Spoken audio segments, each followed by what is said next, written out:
दोस्तों आज की वीडियो का टॉपिक है क्या एनर्जी मीटर से बिना कुछ छेड़छाड़ किए हुए, यानी कि एनर्जी मीटर को हम नहीं छेड़ेंगे फिर भी क्या बिजली का बिल हम कम कर सकते हैं। क्योंकि दोस्तों अक्सर हमारे पास कमेंट आते हैं, हमसे लोग पूछते हैं कि भाई कोई बिजली कम करने का कोई उपाय बताओ, ठीक है, कि बिजली का जो बिल आता है उसको कम करने का उपाय बताओ। तो हम आज की इस वीडियो में एक टेस्ट करने वाले हैं, लाइव टेस्ट करेंगे, ठीक है, इन्वेंशन करेंगे। तो वो सीखेंगे कि क्या बिजली का बिल एक्चुअली कम हो सकता है किसी भी डिवाइस से या किसी भी तरीके से। तो चलिए उसको हम सीखते हैं। हमारे पास एक एनर्जी मीटर है, एक स्विच बोर्ड है, एक बल्ब लगा हुआ है, तो उससे हम सीखेंगे, ठीक है। तो अभी सबसे पहले हम क्या करेंगे, इस एनर्जी मीटर को पावर सप्लाई से कनेक्ट कर देते हैं, यानी ये जो दोनों टर्मिनल है इनपुट वाले, इसमें न्यूट्रल और फेस लगा देते हैं। तो दो रेड कलर की या सॉरी एक रेड कलर की और एक ब्लैक कलर की वायर है, इसको हम कनेक्ट कर देते हैं इस एनर्जी मीटर में।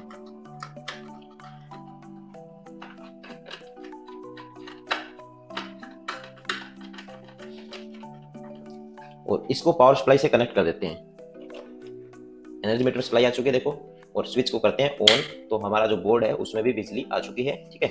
अब हम क्या करेंगे, अब इस पर हम एक प्रेस आपको चला के दिखाते हैं एनर्जी मीटर चलता है या नहीं चलता है, ठीक है। ये 1000 वाट की एक प्रेस है, इसको हम चलाते हैं तो हमारा एनर्जी मीटर चलता है या नहीं चलता है वो देखते हैं। देखिए एनर्जी मीटर चल रहा है और जो प्रेस है उसमें भी सप्लाई आ चुकी है, ठीक है, चल रहा है। तो अब ये जो कनेक्शन है बिना स्किप किए हुए दिखाएंगे आपको। प्रेस बंद कर दिए, एनर्जी मीटर भी बंद हो गया है, ठीक है, बिना स्किप किए हुए दिखाएंगे, ठीक है। इसमें भी सप्लाई है, अभी स्विच को कर देते हैं ऑफ।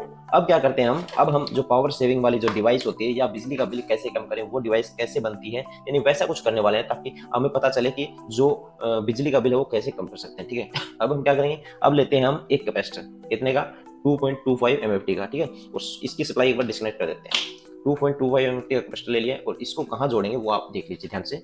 अभी देखिए मीटर में से जो फेस हमारे स्विच बोर्ड में है, मीटर को नहीं टच करना है आपको बिल्कुल भी, जो स्विच बोर्ड है वहां पर इसको हटा लेना है, ठीक है, हटा लिया है। और जो कैपेसिटर की दो वायर है उसमें से एक वायर को आपको यहाँ लगा देना है, यानी कि जो स्विच बोर्ड है जहाँ पर फेस लगा हुआ था वहां पर हम लगा देंगे, ठीक है। और जो दूसरी वायर है वो कहाँ जोड़ेंगे, जो हमारा फेस जो मीटर में से हमारे स्विच बोर्ड में आया हुआ था वहां पर, ठीक है।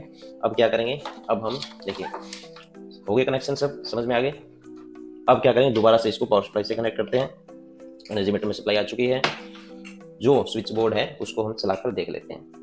ये देखिए बल्ब हमारा ग्लो कर रहा है, यानी कि इस स्विच बोर्ड में सप्लाई आ चुकी है। अब हम इससे प्रेस चला के देखते हैं और एनर्जी मीटर चलता है या नहीं चलता वो देखते हैं। स्विच को कर देते हैं ऑन। ये देखिए ये क्या हुआ दोस्तों, स्विच बोर्ड में जैसे ही प्रेस लगाई तो हमारा जो ये बल्ब है ये बंद हो गया है, बल्ब हमारा जल नहीं रहा है। क्या हुआ, अभी बंद करते हैं तो हमारा जो बल्ब है वो जल रहा है। ये कैसे हुआ, ये देखो, ठीक है। लेकिन ये क्या हुआ, 1000 वाट की प्रेस है, लेकिन हम क्या करते हैं, हम लगाते हैं एक 100 वाट का बल्ब, तब क्या होता है वो देखते हैं। तो इसमें हम 100 वाट का बल्ब लगा देते हैं, ठीक है। तो देखते हैं क्या होता है, स्विच को कर देते हैं ऑफ, ठीक है। अब 100 वाट का बल्ब लगाते हैं तो क्या होता है वो देखते हैं। ये देखिए दोस्तों, आप ध्यान से देख लीजिए इस बात को।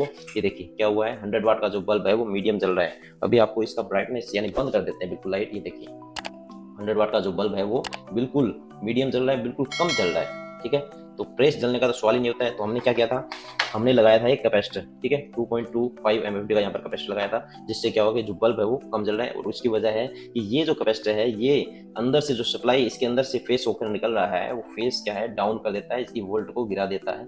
इस वजह से जो हमारा 100 वाट का बल्ब है वो डाउन चल रहा है, यानी कम चल रहा है। इसी वजह से हमारी जो प्रेस है वो भी नहीं चली थी। अब क्या करेंगे, अब थोड़ा सा और प्रैक्टिकल करके देखते हैं। इसकी जगह हम बड़ा कैपेसिटर लगाते हैं, 2.2 MFT की जगह बड़ा कैपेसिटर लगाते हैं, वो लगाते हैं हम 10 MFT का। फिर देखते हैं क्या होता है, ठीक है। पावर सप्लाई डिस्कनेक्ट कर देते हैं। वैसे ही ये दोनों वायर जो है ये हटा देते हैं, यानी कैपेसिटर चेंज करेंगे केवल, ठीक है। और कनेक्शन जो करना है वो आपको मैंने बता दिया था, वैसे ही करना है।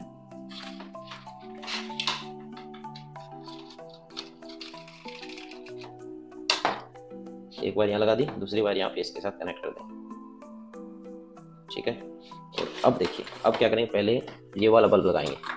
कौन सा, ये जो 9 वाट का बल्ब है ये वाला बल्ब लगाते हैं। दोनों स्विच बंद करते हैं, पावर सप्लाई से कनेक्ट करते हैं। मीटर में पावर सप्लाई आ गई है। अभी हम स्विच को करते हैं ऑन, तो हमारा बल्ब जो है वो ग्लो कर रहा है, अच्छे से जल रहा है, ठीक है। अब हम इसमें लगाते हैं 100 वाट का बल्ब, ठीक है। अब देखते हैं क्या होता है। ये देखिए दोस्तों, जितना बड़ा कैपेसिटर लगाया तो सप्लाई वो है जो है वो क्लियर आने लगी, यानी थोड़ी सी ओके आ गई। यानी बड़ा कैपेसिटर लगाया, यानी छोटा कैपेसिटर लगाया था तो उसमें सप्लाई कम आ रही थी, इसमें सप्लाई सही आ रही है, ठीक है। लेकिन अभी इसको जलने दीजिए और अब हम इस प्रेस को चला के देखते हैं क्या होता है, ठीक है। ये प्रेस चलाते हैं, क्या प्रेस हमारी चल जाएगी, क्योंकि प्रेस 1000 वाट की है, बल्ब केवल 100 वाट का था और कैपेसिटर हमने चेंज कर दिया। पहले 9 वाट का बल्ब यहाँ पर जल गया था। तो अब हम स्विच को ऑन करते हैं, फिर देखते हैं क्या होता है। ये देखिए जैसे 1000 वाट की बल्ब लगाई है, सॉरी 1000 वाट की जैसे ही प्रेस लगाई है तो हमारा जो बल्ब है वो मीडियम जल गया, यानी पावर सप्लाई जो है वो इंटरप्टेड हो गई, इसमें अवरोध उत्पन्न हो गया, पावर सप्लाई सही नहीं आ रही है तो प्रेस नहीं चल पा रही है, केवल हमारा जो 100 वाट का बल्ब है वो चल रहा है इससे।